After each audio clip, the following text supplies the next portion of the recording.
All right, everybody, welcome back. So today we're diving back into our content-based lectures, looking at the kind of social ideologies that have revolved around the concept of race and ethnicity.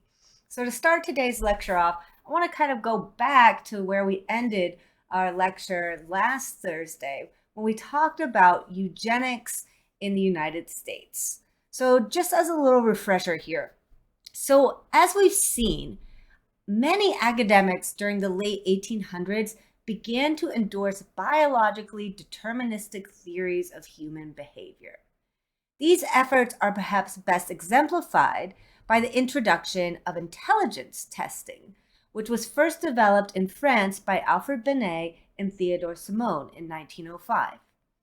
After visiting Europe in 1908, Herbert Goddard translated the Binet-Simon intelligence test into English and distributed thousands of copies across the US with the goal of identifying what he came to coin as feeble-minded children. Goddard developed this theory that hereditary defects were the cause of feeble-mindedness and that these traits directly were linked to criminality. By World War II, scientists and the public believed that America was beset by what came to be called the menace of feeble-mindedness.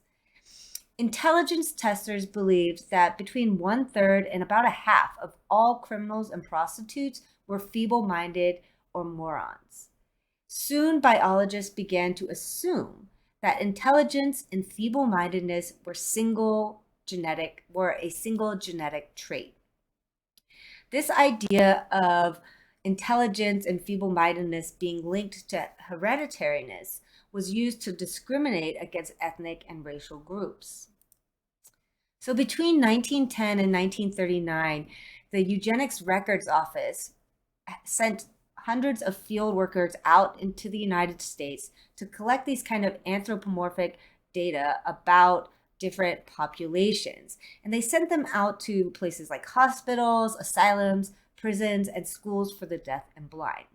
So the goal of these kind of ethnographic endeavors was to identify the complete family pedigree of individuals considered physically, medically, or morally unfit. This research produced a kind of list of these 10 socially unfit groups, which you see displayed in the slide behind me. So the remedy that was proposed for eliminating these kind of inferior genetic traits was to include restrictive marriage laws, compulsory birth control, forced segregation, and sterilization onto these undesirable, quote unquote, undesirable populations. So, for example, the superintendent of the Eugenics Records Office, a man named Harry Laughlin, proposed this model of sterilization, which stressed the need to sterilize feeble-minded populations. Sterilization laws were attempted as early as 1922 in the state of Michigan. During this kind of early period of sterilization policy, about 3,200 sterilizations were performed, primarily on prisoners and people in insane asylums and in social welfare institutions. About 80% of these early sterilizations were actually carried out in California. So that's all just to give you some background here on how during the kind of early 20th century, scientists in biology and anthropology were beginning to think about intelligence as linked to these kind of hereditary traits that then get manifested, this kind of idea that intelligence is linked to certain types of hereditary traits gets manifested in different ways. So what we're going to focus on today is the way in which these kind of assumptions that we've been talking about in terms of race, intelligence, and inheritance have played out in the field of linguistics. So to start our conversation off today, I want to talk about this 2015 article in the Huffington Post with former 30 Rock actor Keith Power, who wrote about his experiences being told he, quote unquote, talked white. So, what do you guys think this means? If somebody says you talk white, what does that mean? So, this is a chance in class we would discuss this question. So, what Power ends up explaining in this Huffington Post article, which I strongly recommend that you guys look up and read for yourself, is that the person who makes this comment or asks this question likely doesn't know many different types of Black people, and they assume that Black people are generally uneducated thugs. He doesn't appear to be an uneducated thug. Powers doesn't appear to be an uneducated thug, and therefore he must, quote unquote, talk white. So this assertion about talking white assumes that being a person of color and being unintelligent are synonymous. And it implies that you can either be Black or smart, but not both. This is an idea that was enshrined within the eugenics kind of literature and its popularization in the United States during the early 20th century. So this assertion of Blackness being associated with unintelligence assumes that intelligence and speech are patented by white folks. Talking white is laden with all sorts of assumptions about what is considered proper and intelligent and who typically has those characteristics. It also places a burden on people of color to constantly prove that they are intelligent by speaking correctly or speaking in a specific type of way. So in what remains of our class today, I want to talk about this relationship between race, class, and the English language, and how these ideas came into our current ways of thinking. So to do that, let's start off with a question. What impact do you feel proper speech has had on how you perceive people or how you are perceived by people? So if you're live in class, this is when we will get into small groups and discuss. If you're watching this online, go ahead and take some notes on your ideas about the impact of proper speech on how you perceive others or how you are perceived. So the first major linguist to write as an American was Noah Webster. And it's in his work that we see the first instance of the conflation of language, race, and religion in the United States. So this is a conflation that we see from Keith Powers' commentary that actually persists into the 21st century. So for Webster, the American language traces its roots to the biblical moment when God graced Adam with the faculty of speech. This faculty of speech was then passed down to Noah, Adam's son, and then to Noah's sons, Shem, Ham, and Japheth. During this time period, it was widely believed that Europeans were the direct descendants of Noah's son, Japheth, whereas Black peoples were considered the sons of Ham, and Asian people were considered the descendants of Shem. So Webster's ideology of American English sees the language as fundamentally Christian, right, as a gift from God, and as Teutonic. In this sense, it was considered purer and more authentic than other forms of English because it could trace its roots back to the Old Testament. So Webster argued that the Celtic and Teutonic languages, which are the roots of modern English, were more sophisticated than other European languages and cultures. So following Webster, the discourse of pronunciation and elocution in the United States was expressed largely in religious and moral terms, but also contained somewhat of a kind of class connotation up until the end of the 19th century. So the most influential of these kind of early pronunciation dictionaries was John Walker's A Critical Pronunciation Diction, an expository of the English language, which was published in London in 1791. So this work by Walker served as the kind of main point of reference from many British and American pronunciation manuals that would follow. Basically, Walker believed that pronunciation is not fluid, but that there is a consistently correct or proper way of speaking that should be normalized and standardized. Drawing on Enlightenment ideas about democracy, Walker believed that disagreements in pronunciation should be settled through consensus between the courts, schools, and a representative sample of the general masses of speakers. One of the first calls for a kind of standardization of pronunciation in the United States was made by Thomas Payson in 1816. And he called for this kind of standardization in an address before other instructors in Boston and its vicinities. So in his address, Payson exhorted his fellow linguists to convene a delegation from all the universities and public schools in the area to create a pronunciation dictionary. The pronunciation manuals, which arose in the US at this time, were justified as teaching moral lessons drawn from biblical parables and prayers. So biblical parables and prayers were used as elocution exercises for how to speak correctly. One example of this is Ralph Harrison's Rudiments of English Grammar, which was published in 1804, and actually used excerpts from the Bible as these kind of pronunciation exercises. So pronunciation in these kind of early works during the late 1700s and early 1800s often connected correct speech to notions of good and evil, which were found in the Christian tradition.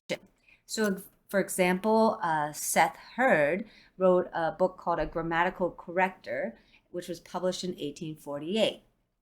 So Hurd's work linked standardization in speech with notions of proper behavior, refinement, and manners, and draws a clear distinction between lower and uneducated classes as speaking incorrectly and having poor morals, and the middle and upper class as having correct modes of speech and having a sort of refined manner and upstanding moral upbringing. Hurd also linked certain areas of the country to what he called, quote, gross perversions in the English language. Maybe a little melodramatic. Basically, what he saw as gross perversions revolved around kind of turns of phrase. For example, the phrase to let on among speakers in Pennsylvania and Ohio was considered by Hurd to be a horrid barbarism, right? This and subsequent works linked particular phrases and pronunciations to one's social station, right? To one's class within society. The distinction between correct and incorrect speech was directly linked during this period to education and profession. People with the best education, often those people who are upper and upper middle class, for example, like lawyers, doctors, scientists, were considered better English speakers, and their speech patterns were desirable and should be emulated. In 1885, William Henry Fife, in a book called How Should I Pronounce, specifically linked class to speech, arguing that, quote, nothing marks more quickly a person's mental and social status than pronunciation. So here I want to draw your attention to the fact that it wasn't just social status which was being signified by how you spoke, it was also how intelligent you were, right? So that proper pronunciation was seen as indicating the presence of the speaker within an elevated social circle and having proper Christian moral values and of being of high intelligence. So a radical change takes place in the ideology of pronunciation at the end of the 19th century, so at the end of the 1800s. So up until this point, up until the end of the 1800s, we see this kind of amalgamation of Christianity and class being kind of linked to how you talk. After the 1800s and starting in the 1900s, we see the concept of race begin to be inserted into these conversations as well. So race becomes a central facet around which standardization of pronunciation revolves. And class and religion, they're not abandoned, but they kind of become secondary concepts. So an early example of this kind of link of race with correct speech is in Theodore Mead's Our Mother Tongue, which was published in 1890, right at the cusp of the turn of the 20th century. So Theodore Mead argued that the English race was superior to all others, and so too was the English language. Mead believed that urban immigrants, specifically Irish immigrants in New York City, were a threat to the English language, the racial integrity of the city, and the social structure of the dominant class. Columbia professor Eugene Babbitt made a similar argument about the degradation of speech in New York City, associating the Jewish immigrants in the city with less refined speech patterns and moral decline. So with Babbitt's work and Mead's work, we see a kind of clear linking up of ideas about ethnic or racial groups and the need for speech to provide a way of maintaining the moral integrity of these spaces. So this kind of framework that links race with morality and speech takes on regional implications, with urban spaces on the eastern seaboard and rural South seen as kind of degenerate forms of English when compared to the Midwest, which was seen as a kind of racial and linguistic preserve. The Midwest was largely comprised at this time of Anglo-Saxons, as well as people of Nordic, Swedish ancestry.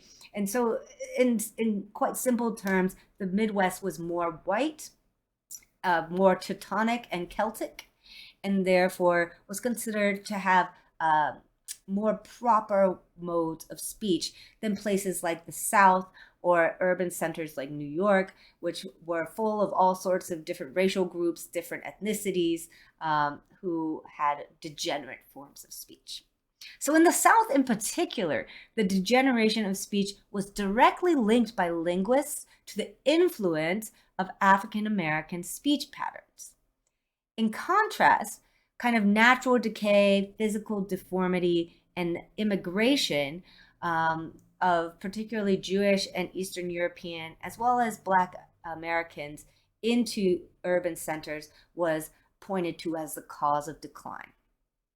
So a linguist named Stephen Graham specifically argued that cities are places where the national tissue is destroyed. So you can see here in the quote displayed behind me by Stephen Graham, just exactly what he thought about the role of different kind of ethnic groups in the decline of urban spaces. So what I'd like to hear from you guys are what are some regional differences in speech patterns that you have come across? So if you're watching this online as a review or because you couldn't attend class, this is a moment to jot down some notes. What are some differences in speech patterns that you've seen from different places you've lived or different people you've come in contact with here in the United States? So Stephen Graham draws a line across the country from Virginia to New Mexico. And this is an area that he says is historically occupied by Hispanic or Spanish people of Spanish descent, African Americans, and what he calls half-caste degenerates. So people of mixed ancestry, mixed with indigenous, Black, or white ancestry, or various combinations of that. And then on the other side of that line, basically west of the Mississippi, Graham says this is an area that's occupied by a pure, more robust Nordic and Anglo-Saxon elements. So much of this distinction that Graham is drawing revolves around a particular linguistic sound, the ah sound. So with Southerners, Easterners, and African Americans, the R sound is dropped. It is often dropped or swallowed, kind of like the way I'm saying it if I don't think about it. So that R sound gets dropped or swallowed at the end of words. Whereas in the West, the R sound is more pronounced and articulated. So this, whether you dropped your R's or whether you said your R's, became a way of indicating if you were part of if you were intelligent, if you were moral, if you were speaking English correctly. So we see a kind of marginalization of racially associated speech patterns in both the North and the South. So in the North, this incorrect speech pattern was associated with immigration the immigration of non-Anglo-Saxons. In the South, it was associated with the African American population. So what you can see here in the map behind me is a kind of color map that shows different words used to refer to soda, so or pop. So you can see in the Northeast, as well as in California, the term soda is very common. Green is indicating the use of the term Coke to refer to all carbonated beverages. And in blue, you can see the Midwest and the Great Plains area, the term pop is the most dominant. So this is just one example of some of the different sorts of phrases that we see across the United States, differences in dialect, which get layered on by linguists to ideas about morality. So the first kind of official language laws in the United States were passed in Nebraska and Illinois in 1920, around the same time that the nation actually severely restricts immigration into the country with the passage of the National Origins Act of 1924. The National Origins Act was intended to greatly reduce the number of immigrants from Southern and Eastern Europe and to halt immigration from Japan and China entirely. These laws specifically recommended American as the official language, so not English. So in the 1920s, we have the first kind of codification of American English as a separate form of dialect to British English. So here's the attendance quiz for today. So the attendance quiz is Lucy. Lucy is what archaeologists refer to as an Australopithecine, which is one of our first ancestors, one of the ancestors of Homo sapiens, and the first to contain biophysical evidence of bipedalism, so walking on 2 feet. So the remains of Lucy were found in the Olduvai Gorge in Tanzania by the Leakeys, and this was a kind of pivotal discovery in terms of our human evolution from apes. So make sure to go on to D2L, write in Lucy for the attendance quiz answer. All right, let's get back to speech. So with the invention of radio broadcasting in the 1920s, this push to standardize American English became even more pronounced. A key figure in all this was a man named Francis Horace Vizetelly. So Vizetelly is the most significant and influential kind of voice in terms of publishing how to speak English, American English, effectively. And he published this work in 1933. How to Speak English Effectively was specifically aimed at announcing staff of the Columbia Broadcasting System, or CBS. Vizetelly's book is a call to arms to protect and preserve the purity of American English. According to Vizetelly, standardization provides a weapon against the contaminating influence of immigration. Drawing on the kind of eugenics rhetoric of contamination, he believed that speech therapy would revitalize the dominant race being white, Anglo-Saxon, and Nordic communities, which had lost their robustness and power through intermarriage with non-Anglo-Saxons, and through living in these kind of what's considered degenerate conditions in urban spaces or in the rural South.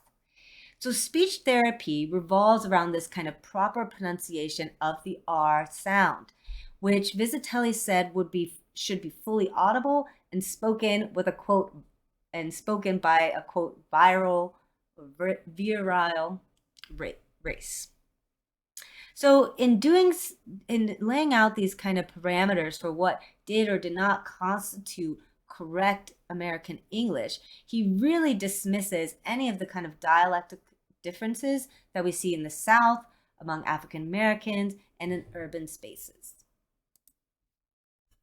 One of the products of Visitelli's connection between kind of this idea of masculine virility and correct speech was the suppression of the female voice within major broadcasting.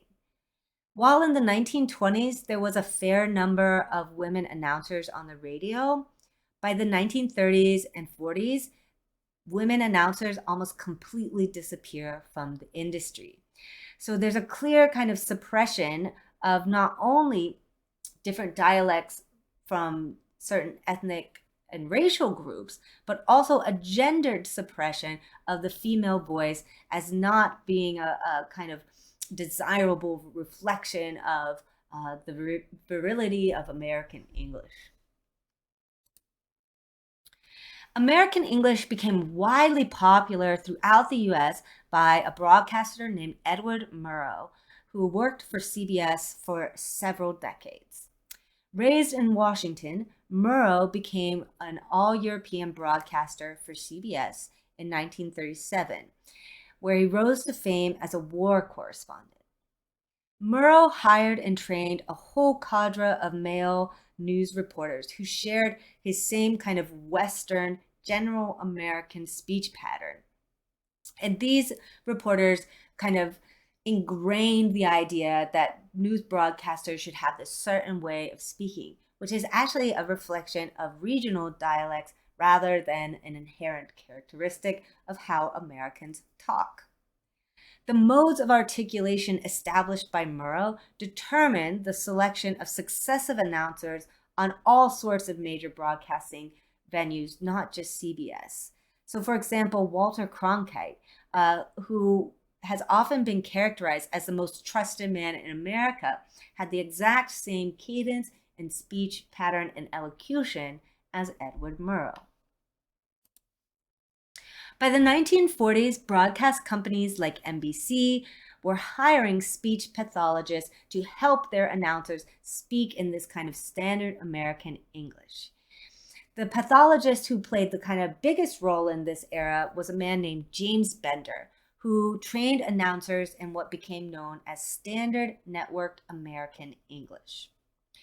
A 1972 study found that speakers of Standard American Networked English were rated higher on a list of proper Christian virtues. So they were considered more intelligent, more friendly, more educated, trustworthy, and ambitious. They were also considered more talented, honest, and considerate. In 1949, James Bender published How to Talk Well, formally codifying the idea that all educated Americans should speak a kind of general American English. And this is how we get back to this idea of you talk white, right? That 1972 study really directly links the idea of education, of intelligence, and of trustworthiness to speaking in an American English dialect, which was derived from Anglo-Saxon and Nordic modes of speaking in the United States in the Midwest, right? So we have a clear kind of regional, racial link to standard American English, proper English, and its connection with these particular values that we consider desirable. So at the end of class, we're going to answer this question. What negative or positive impacts has standardizing American English had on our society? So if you're watching this at home, go ahead, take a moment, write down some notes. Maybe you want to use this as a way to format your writing assignment.